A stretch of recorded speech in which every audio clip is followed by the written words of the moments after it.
여러분, 이런 말 들어보신 적 있으신가요? 내가 무엇을 먹느냐가 나를 말해준다. 단순히 멋진 말처럼 들리지만 사실 이 말엔 정말 깊은 뜻이 담겨 있어요. 음식은 단순히 배고픔을 달래는 게 아니라 우리가 사는 사회와 우리의 취향, 그리고 가치관까지 보여주는 거울 같은 거죠. 오늘은 재미있는 이야기를 준비했어요.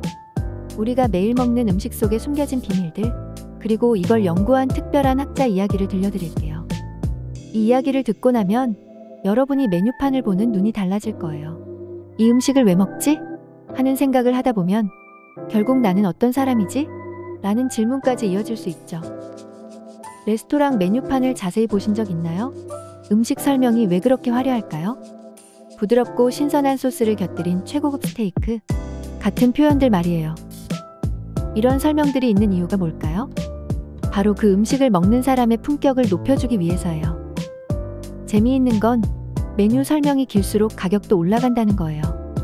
이건 단순히 글자 수 때문이 아니라 그 음식이 얼마나 특별한지 강조하기 위한 거죠. 우리가 일상적으로 먹는 포테이토 칩만 봐도 그래요.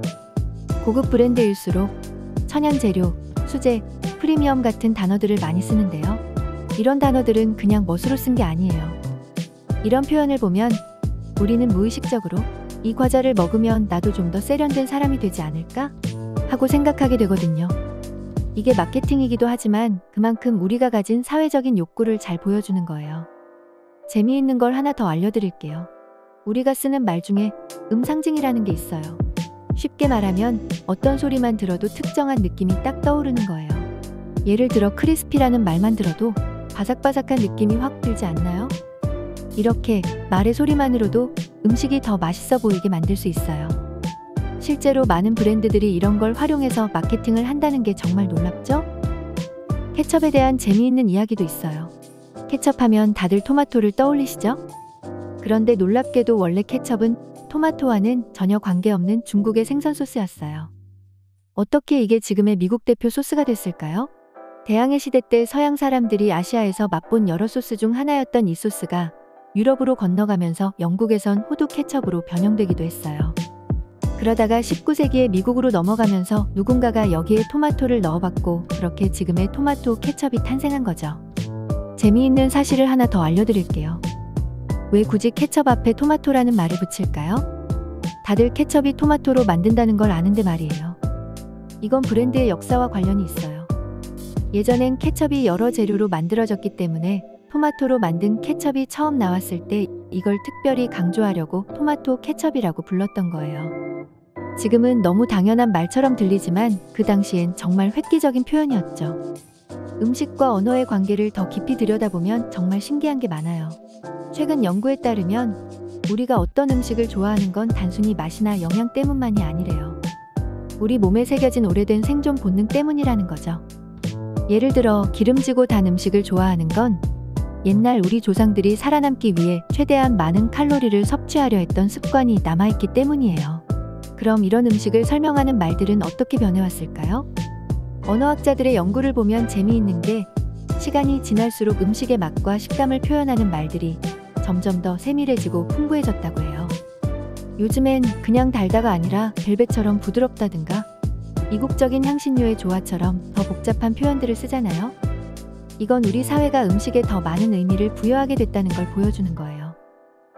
여러분은 디저트에 대해 어떻게 생각하세요? 대부분의 사람들이 메인 요리보다 디저트를 더 기대하는 것 같죠? 이게 단순히 달콤한 후식이어서가 아니에요. 디저트는 우리에게 일종의 특별한 일탈 같은 거예요. 메인 요리는 늘 규칙적이고 정해진 대로 나오지만 디저트는 좀 더 자유롭고 창의적이잖아요. 재미있는 건 과학자들 말로는 우리가 디저트를 먹을 때 뇌에서 특별한 즐거움을 느끼는데 이게 바로 이런 일탈감 때문이래요. 요즘 베이컨 아이스크림 같은 디저트가 유행했던 것도 이런 이유예요.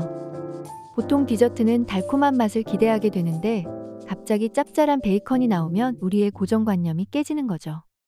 이런 걸 음식의 규칙 깨기라고 할 수 있어요. 음식을 먹는데도 나름의 규칙이 있는데 디저트는 이 규칙을 살짝 비틀면서 우리에게 색다른 재미를 주는 거예요. 이런 모든 이야기를 연구한 사람이 바로 댄 주레프스키예요. 그는 그냥 평범한 언어학자가 아니에요.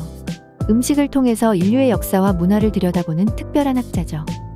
스탠퍼드 대학에서 그가 진행하는 음식의 언어라는 강의는 7만 명이 넘는 학생들이 들을 정도로 엄청난 인기를 끌었어요. 그는 음식을 연구하면서 심리학, 사회학, 경제학까지 넘나드는 폭넓은 연구를 해왔죠. 주레프스키는 특히 먹기 어원학이라는 독특한 개념을 만들었어요. 이게 뭐냐면 음식을 통해 우리의 과거와 현재를 이해하는 방법인데요. 그의 말을 빌리면 우리가 무엇을 먹느냐가 곧 우리가 누구인지를 말해준다고 해요. 이런 새로운 관점은 단순히 학문적인 연구를 넘어서 우리의 일상생활도 새롭게 바라보게 만들어주죠. 여러분도 이 책을 읽다 보면 우리가 매일 먹는 음식 속에 이렇게 깊은 이야기가 숨어 있다는 걸 알게 되실 거예요. 그리고 어쩌면 평범한 식사 시간이 좀 더 특별해질지도 모르겠어요. 다음부터 레스토랑에 가실 때 메뉴를 고르면서 이런 생각을 해보시는 건 어떨까요? 내가 이 음식을 선택하는 이유는 뭘까?